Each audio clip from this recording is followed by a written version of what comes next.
साल 2014 इंग्लैंड का Lord's cricket ground, जहां होता है इंडियन बॉलर्स का सबसे बड़ा टेस्ट। लेकिन इसी ग्राउंड पर एक 24 साल का लड़का 6 विकेट हॉल लेकर न सिर्फ इंग्लिश बल्लेबाजों की कमर तोड़ता है, बल्कि टीम इंडिया के हिस्टोरिकल विन में सबसे बड़ा रोल भी प्ले करता है। ये वही खिलाड़ी है जिसने अपने इंटरनेशनल डेब्यू मैच में ही अपनी पहचान बना ली थी। सिर्फ 19 साल की उम्र में सचिन तेंदुलकर जैसे लेजेंडरी प्लेयर को डोमेस्टिक क्रिकेट में डक पर आउट कर दिया था। 2016 और 2017 में back to back purple cap जीतने का रिकॉर्ड। क्रिकेट की दुनिया में कुछ ऐसे खिलाड़ी आते हैं जो वर्ल्ड क्रिकेट पर छा जाते हैं और फिर वक्त की गर्दिश में कहीं खो भी जाते हैं। और ऐसा ही एक खिलाड़ी है जिसके बारे में हम आज बात करने वाले हैं, और वो है हमारे भुवी यानी कि भुवनेश्वर कुमार। इंडियन क्रिकेट की हिस्ट्री के एक ऐसे बॉलर जिन्हें आज भी सभी फैंस स्विंग का किंग कहकर बुलाते हैं। टीम इंडिया के लिए भुवी हमेशा से एक ऐसे बॉलर रहे हैं जिन्होंने हर पिच, हर सिचुएशन में खुद को प्रूव किया है। ऐसे कई मोमेंट्स आए जब भुवी ने सिर्फ बॉलिंग से नहीं बल्कि अपनी बैटिंग से भी इंपैक्टफुल परफॉर्मेंसेस दी। लेकिन भुवी के करियर की हिस्ट्री जितनी सुनने में अच्छी लगती है, उनका प्रेजेंट उतना अच्छा नहीं लग रहा, क्योंकि कहानी अब पूरे तरीके से बदल चुकी है। जिस भुवनेश्वर कुमार ने England, Australia, New Zealand, South Africa जैसे टफ कंडीशंस में Jos Buttler, Jason Roy, Aaron Finch, David Warner, AB de Villiers जैसे लेजेंड्स को अपनी इन स्विंगिंग डिलीवरी से परेशान किया, आज उसी प्लेयर को कई लोग भूल रहे हैं। जहां एक टाइम पर भुवनेश्वर का तीनों ही फॉर्मेट्स में खेलना पक्का रहता था, आज के टाइम में उन्हें कंसिडर तक नहीं किया जा रहा है। लेकिन आखिर ऐसा क्या हुआ और आखिर इसके पीछे क्या वजह थी जिसने भुवनेश्वर कुमार के पूरे करियर को फ्लिप करके रख दिया? आइए जानते हैं आज के इस वीडियो में what went wrong with Bhuvneshwar Kumar. By the way, हमने ऑलरेडी सेकंड चैनल लॉन्च कर दिया है, तो अगर आपको फेस कैम रिलेटेड वीडियोस देखनी है, फिर मैच रिव्यूज देखने हैं, फिर फन रिलेटेड क्रिकेट कंटेंट देखना है, आपको लिंक डिस्क्रिप्शन में मिल जाएगा। Do check it out and subscribe it. Thank you. Bhuvneshwar Kumar का जन्म 5 फरवरी 1990 को उत्तर प्रदेश के मेरठ सिटी में हुआ था। उनके पिता यूपी पुलिस में इंस्पेक्टर थे, जबकि उनकी मदर एक हाउसवाइफ। दूसरे क्रिकेटर्स की तरह उनकी फैमिली को क्रिकेट का बिल्कुल शौक नहीं था, एंड इवन खुद भुवनेश्वर कुमार क्रिकेटर नहीं बल्कि आर्मी ऑफिसर बनना चाहते थे। लेकिन फिर आया एक ऐसा मोड़ जिसने उनकी जिंदगी का रुख ही बदल दिया। उनकी एल्डर सिस्टर रेखा चाहती थी कि भुवी एक क्रिकेटर बने, एंड इसी वजह से उन्होंने भुवी को मोटिवेट भी किया। और फिर 13 साल की उम्र में भुवी ने विक्टोरिया पार्क क्रिकेट एकेडमी में एडमिशन ले लिया, और यहीं से शुरू हुई उनके प्रोफेशनल क्रिकेट की बुनियाद। 5 सालों के अंदर ही भुवी को यूपी के लिए फर्स्ट क्लास डेब्यू करने का मौका मिलता है। 2007 में रणजी ट्रॉफी में वेस्ट बंगाल जैसे टफ टीम के अगेंस्ट उन्होंने अपना पहला मैच खेला था, और अपने डेब्यू मैच की फर्स्ट इनिंग में भुवी ने 3 विकेट्स के साथ 22 रन की नॉट आउट इनिंग्स भी खेली, और ये बन गई उनके करियर की एक यादगार शुरुआत। पूरे 2007 के सीजन में उन्होंने 6 विकेट्स लिए। ऑल्दो विकेट्स के नंबर कम थे, लेकिन उनका स्विंग पर कंट्रोल और स्किल्स देखकर हर कोई हैरान हो चुका था। फिर आया वो मोमेंट जिसने भुवी की किस्मत को पूरे तरीके से पलट दिया। साल 2008 के रणजी ट्रॉफी फाइनल में 5 बार के चैंपियंस मुंबई के खिलाफ भुवी को अपने डोमेस्टिक करियर का सबसे बड़ा ब्रेक थ्रू मिला, और ये ब्रेक थ्रू था the God of cricket Sachin Tendulkar का विकेट, जो कि आया था पहली बॉल पर। और इसमें भुवी को ज्यादा एफर्ट्स भी नहीं लगे, उन्होंने डाली अपनी बस एक परफेक्ट इन स्विंगर, जिसने क्रिकेट के भगवान कहे जाने वाले सचिन तेंदुलकर को पहली बॉल पर पवेलियन भेज दिया। उसके बाद फिर वो आउट हुए, मुझे भी यकीन नहीं हुआ, बंदा सेलिब्रेट करता है, बट ऑलमोस्ट जब वो इनिंग खत्म हो गई शाम को, रियलाइज ही नहीं हुआ कि ये हुआ क्या। फिर मैच खत्म होने के बाद रियलाइज हुआ कि हाँ यार, काफी कुछ एक बहुत बड़ा अचीवमेंट है। And yes, Bhuvneshwar Kumar domestic match में सचिन तेंदुलकर को डक पर डिसमिस करने वाले पहले बॉलर बन गए थे। उससे पहले और उसके बाद ये मिरेकल आज तक कोई दूसरा बॉलर नहीं कर पाया। उनकी सिर्फ एक बॉल ने पूरे डोमेस्टिक सर्किट में हलचल मचा दी थी। हर किसी के मन में बस एक ही सवाल था, हु इज दिस गाय? क्योंकि ये मैच भुवनेश्वर कुमार के करियर का एक बहुत इंपॉर्टेंट पार्ट था। सचिन को क्लीन बोल्ड करना सिर्फ एक विकेट नहीं था, ये एक अनाउंसमेंट थी that the new star has arrived. अपने करियर के सबसे मेमोरेबल मोमेंट के बाद भुवी ने उत्तर प्रदेश के लिए डोमेस्टिक क्रिकेट में लगातार कंसिस्टेंट परफॉर्मेंसेस दी, चाहे वो रणजी ट्रॉफी हो, विजय हजारे ट्रॉफी हो या फिर दिलीप ट्रॉफी। उन्होंने हर फॉर्मेट में दोनों साइड की स्विंग डिलीवरी से जादू दिखाया, एंड इसके बाद उनके इस टैलेंट को मिलने वाला था एक बहुत बड़ा प्लेटफॉर्म, जो कि था आईपीएल। एंड भुवी का ब्राइट टैलेंट उनको आईपीएल का पार्ट भी बनवा देती है, और वो बहुत जल्दी 2009 में आरसीबी का पार्ट बन जाते हैं, जहां उन्हें आईपीएल में तो नहीं बट सीएल T20 में आरसीबी की साइड से डेब्यू करने का चांस जरूर मिल जाता है। एंड फाइनली 2011 में भुवनेश्वर कुमार को पहली बार पुणे वॉरियर्स इंडिया फ्रेंचाइज की तरफ से खेलने का मौका मिला, जहां उन्होंने 4 मैचेस में 2 विकेट्स लिए। 2012 में मैचेस के साथ विकेट्स भी बढ़ने लग गए, उन्होंने 11 मैचेस में 8 विकेट्स लिए। वैसे तो सिलेक्टर्स की नजर पहले ही भुवी पर थी, एंड उस टाइम पर इट वाज ऑब्वियस, आज नहीं तो कल भुवनेश्वर कुमार इंटरनेशनल खेलने वाले हैं। एंड फिर वो दिन आ ही जाता है जब भुवनेश्वर कुमार ने इंडिया के लिए पहला इंटरनेशनल डेब्यू मैच खेला। दिन था 25 दिसंबर 2012। बेंगलुरु के चिन्नास्वामी ग्राउंड पर भुवनेश्वर कुमार ने अपना पहला T20 मैच खेला एंड भुवनेश्वर कुमार का डेब्यू मैच कोई आम डेब्यू मैच नहीं था। एक तो वो हमारे आर्च राइवल पाकिस्तान के खिलाफ हो ही रहा था और दूसरा उन्होंने उस मैच में जो परफॉर्मेंस दी सिर्फ उनकी जिंदगी का नहीं बल्कि पूरे क्रिकेट वर्ल्ड के लिए एक ऐतिहासिक पल बन गया। अपने करियर के पहले ही ओवर में भुवनेश्वर कुमार ने पाकिस्तान के नसीर जमशेद को इन स्विंगर डालकर क्लीन बोल्ड कर दिया एंड यही नहीं, नसीर जमशेद के बाद अगली ही ओवर में भुवी ने अहमद शहजाद और उमर अकमल का विकेट लेकर फैंस को खड़े होकर तालियां बजाने पर मजबूर कर दिया। बट मैंने कभी सोचा भी नहीं था कि ऐसा डेब्यू होगा कि 3 विकेट, वो भी एक्स्ट्राऑर्डिनरी तरीके से। उन्होंने अपने डेब्यू मैच में 4 ओवर्स डालकर 9 रन्स देकर 3 विकेट्स अपने नाम कर लिए थे और ये सभी के सभी विकेट्स बहुत ज्यादा इंप्रेसिव थे क्योंकि कई सालों बाद ऐसा मौका आया था जब किसी इंडियन पेसर ने अपने स्विंग पर इतना बेहतरीन कंट्रोल दिखाया हो। ऑल तो पाकिस्तान ने मैच जीत लिया लेकिन इंडियन क्रिकेट को उस दिन अपना एक हीरा मिल चुका था और वो थे भुवनेश्वर कुमार। टीम मैनेजमेंट और फैंस को भुवी के अंदर एक नई उम्मीद की किरण नजर आने लग गई। इस पूरी T20 सीरीज में भुवनेश्वर कुमार ने 3 मैचेस में 4.25 की इकोनॉमी रेट से 6 विकेट्स अपने नाम करे और इस सीरीज के 5 दिन बाद ही 30 दिसंबर 2012 को भुवनेश्वर कुमार का ओडीआई डेब्यू हुआ। जो कहानी पहले T20 मैच में लिखी गई थी वो ओडीआई मैच में भी जारी रही एंड ये ओडीआई डेब्यू कोई मामूली ओडीआई डेब्यू नहीं होने वाला था क्योंकि इस मैच में भुवनेश्वर कुमार अपनी पहले ओवर की पहली बॉल पर मोहम्मद हफीज को क्लीन बोल्ड करके अपने ओडीआई करियर की ड्रीम शुरुआत करते हैं।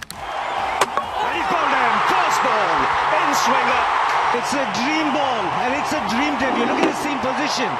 एंड इस विकेट के साथ भुवनेश्वर कुमार के नाम के साथ एक खास रिकॉर्ड भी दर्ज हुआ। अपने करियर के पहले ओडीआई मैच की पहली बॉल पर विकेट लेने वाले भुवनेश्वर कुमार इंडिया के लिए पहले और दुनिया के 20th बॉलर बने। इस मैच में उन्होंने 9 ओवर्स में 27 रन्स देकर 2 विकेट्स अपने नाम करे। ऑल्दो ये स्टार्ट्स काफी अमेजिंग है बट एक खास बात ये भी है कि इस पूरी सीरीज में भुवनेश्वर कुमार ने बिना अग्रेसिव सेलिब्रेशन किए, बिना चीखे विकेट्स लिए, like literally proper silent treatment against the batsman. उनका ये रिएक्शन बिल्कुल ऐसा था कि विकेट्स लेना तो मेरे लिए रोज की बात है and this attitude was really good because वो काफी काम एंड कंपोज थे और यही वो मोमेंट था जहां से वो इंडियन टीम के लिए की प्लेयर बन गए। As a bowler Bhuvneshwar Kumar Indian cricket team में अपनी जगह पक्की कर चुके थे लेकिन अब भी बारी थी उनके बल्ले से कमाल दिखाने की जो कि सभी के लिए अनएक्सपेक्टेड था। T20 और ओडीआई फॉर्मेट में जहां उन्होंने अपनी स्विंग डिलीवरी से खुद को टीम इंडिया का की प्लेयर साबित किया, वहीं टेस्ट क्रिकेट में ये अचीवमेंट उन्होंने अपने बैट से हासिल करी। 2013 में ऑस्ट्रेलिया के अगेंस्ट पहली बार भुवनेश्वर कुमार को व्हाइट जर्सी में खेलने का मौका मिलता है। डेट थी 22 फरवरी 2013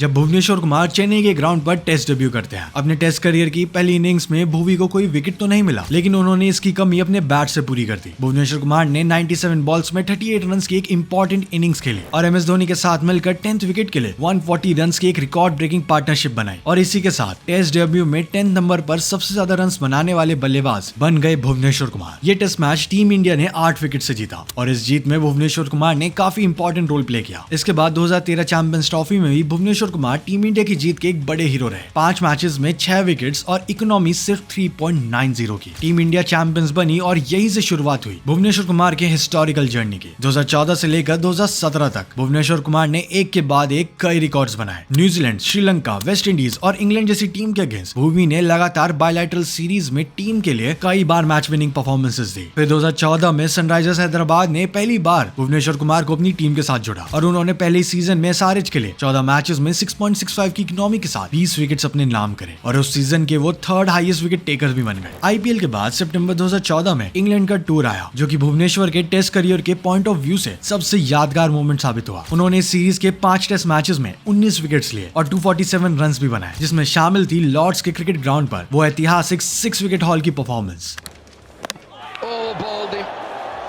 Straight through the gate, 5 for Bhuvaneshwar Kumar. And literally, he was at the peak of his powers. 2014 के इंग्लैंड टूर के बाद Bhuvneshwar Kumar finally all format star बन चुके थे लेकिन फिर आती है इंजरीज, हर स्पोर्ट्समैन की सबसे बड़ी एनिमी एंड इसने भुवी को काफी अफेक्ट कर दिया। 2015 के ओडीआई वर्ल्ड कप में भुवी को एंकल इंजरी हुई जिसकी वजह से उन्होंने कुछ मैचेस मिस भी कर दिए और इसका इम्पैक्ट डायरेक्टली उनके करियर पर भी पड़ा। इंजरीज का ये सिलसिला 2016 के एशिया कप और 2016 की T20 वर्ल्ड कप में भी जारी रहा। एशिया कप में जहां भुवी को सिर्फ 3 मैचेस खेलने को मिले तो वहीं इंजरीज की वजह से उन्हें पूरा T20 वर्ल्ड कप भी मिस करना पड़ा। ऐसा लग रहा था कि वक्त उनका साथ छोड़ रहा है एंड सारी चीजें उनके लिए ऑफ द ट्रैक हो चुकी थी। लेकिन इसके बाद IPL के थ्रू भुवी ने एक बाउंस बैक जरूर किया। 2016 के IPL में उन्होंने 16 मैचेस खेले जहां उन्होंने 23 विकेट्स लेकर मिलकर पर्पल कैप भी अपने नाम करी। एंड इवन 2017 में भी भुवनेश्वर कुमार ने 16 मैचेस में 26 विकेट्स लिए और लगातार दूसरी बार पर्पल कैप जीतने का रिकॉर्ड भी अपने नाम किया। लेकिन इंटरनेशनल क्रिकेट में उनकी परफॉर्मेंस इनकंसिस्टेंट ही रही। वो मैजिक, वो स्विंग कहीं खोसा रहा था, क्योंकि जिस पोटेंशियल के वो बॉलर बन चुके थे उस लेवल को वो फिर से अचीव नहीं कर पा रहे थे। 2018 में साउथ अफ्रीका के अगेंस्ट उन्होंने अपना लास्ट टेस्ट मैच खेला। पूरे साल सिर्फ 2 टेस्ट मैचेस खेलने के बाद उन्हें टेस्ट टीम से ड्रॉप कर दिया गया और इसके बाद उनकी टेस्ट टीम में कभी वापसी नहीं हुई। 2018 से 2020 तक भुवी की स्विंग में वो इम्पैक्ट नहीं दिखा जिसकी टीम को नीड थी। जैसे जैसे टाइम गुजरा, इंजरीज, फॉर्म का स्ट्रगल और नई जनरेशन के बॉलर्स ने उनके करियर पर पूरे तरीके से इफेक्ट डाल दिया था। एंड एक पॉइंट जो मैंने पर्सनली ऑब्जर्व किया वो ये था कि काफी टाइम तक भुवनेश्वर कुमार को उनकी स्पीड के लिए ट्रोल किया गया एंड इवन उनके बारे में कमेंट भी करे गए, बिकॉज उनकी स्विंग नो डाउट काफी अच्छी थी, बट लोग यही कहते थे कि ये तो स्पिनर है, स्पीड नहीं आती। एंड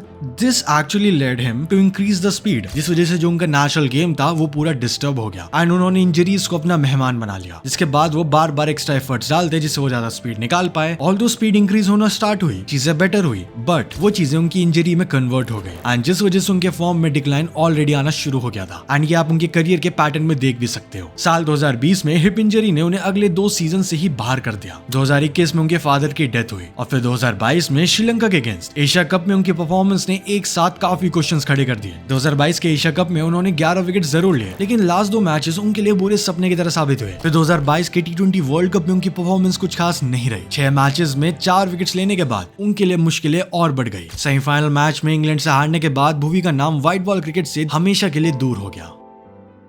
अब अगर हम करंट सिचुएशन की बात करें तो आज के समय में भुवनेश्वर कुमार नेशनल टीम से बाहर ही नहीं बल्कि काफी दूर हो चुके हैं, पर आईपीएल में अब भी वो कांस्टेंट एफर्ट्स डाल रहे हैं। फिर चाहे वो उनकी यॉर्कर्स हो या फिर स्विंग मैजिक, वो अब भी वहां पर है। 2025 के आईपीएल के लिए आरसीबी ने उन्हें मेगा ऑक्शन में अपनी टीम का पार्ट बनाया, जहां उन्होंने 14 मैचेस में 17 विकेट्स लेकर आरसीबी को उनकी फर्स्ट ट्रॉफी दिलवाने में एक अहम भूमिका निभाई। एंड इवन वो डोमेस्टिक में अब भी एफर्ट्स दे रहे हैं, बट द पॉइंट इज अब चीजें काफी बदल चुकी है। नए बॉलर्स ने स्टेज कैप्चर कर लिया है और फैंस की नई उम्मीदें भी नए प्लेयर्स से ही है। आज के टाइम में बुमराह, अर्शदीप जैसे बॉलर्स के नाम ही हेडलाइंस में रहते हैं। नो डाउट अब भी क्रिकेट फैंस उन्हें पसंद करते हैं, बट वो फैंस के लिए एक रेगुलर प्लेयर से ज्यादा एक फॉरगॉटन आइकन बन चुके हैं। लेकिन हम फैंस के लिए वो हमेशा स्विंग के किंग रहेंगे, क्योंकि जो उन्होंने एफर्ट्स एंड मेमोरीज हमें दी है वो काउंटलेस है। आज भी जब क्रिकेट फील्ड पर वो जाते हैं उनकी मेहनत वही है, पैशन अब भी वही है, बस उनका स्टेज थोड़ा छोटा हो गया है। लेकिन उन्होंने जो क्रिकेट को दिया वो कभी भी नहीं भुलाया जा सकता। आई होप हम उनके साइड से अच्छी परफॉर्मेंस और देख पाए, और अगर वो इंडिया की जर्सी में होगी